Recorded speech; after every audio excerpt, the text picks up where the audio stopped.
मचिया बैठल तुहु सासु सर बेगुनया गर हो। मचिया बैठल तुहु सासु सर बेगुनया गर हो। ए सासु बीती गईले सावन भदौआ त भैया हमरो नाही अइले हो। ए सासु बीती गईले सावन भदौआ त भैया हमरो नाही अइले हो। इतना बचन सासु सुनेली बिरही बोलिया बोलेली हो। इतना बचन सासु सुनेली बिरही बोलिया बोलेली हो।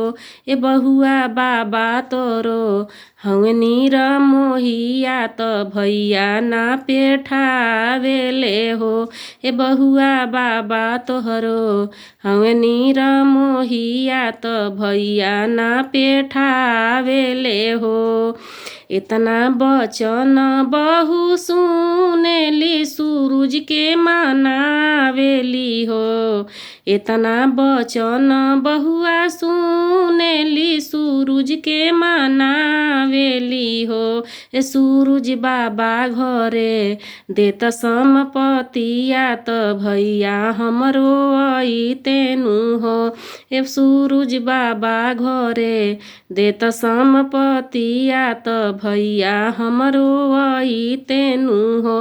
ससुरा से आवेली ननदिया त भाभी बोलेली हो।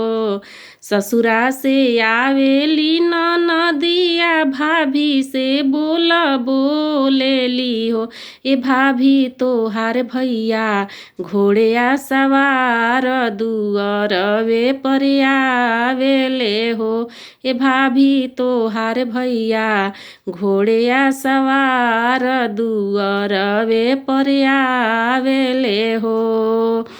जैसे में गैया बछड़ू लगे अपना तड़पेली हो।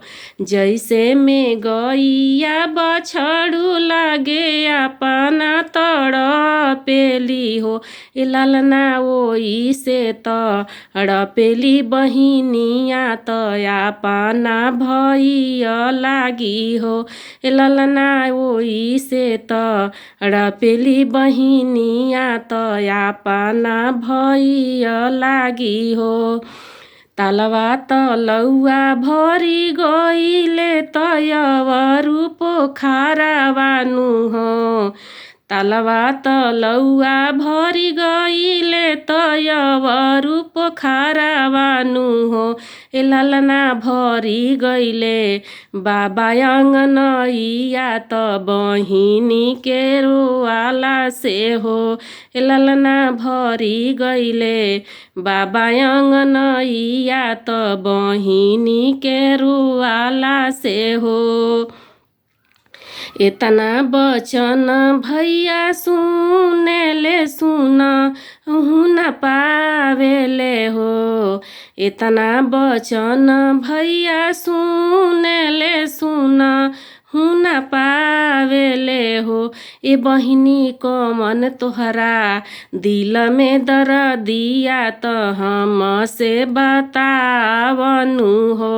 ए बहिनी को मन तोहरा दिल में दर्दिया त जल भर रोवेली हो।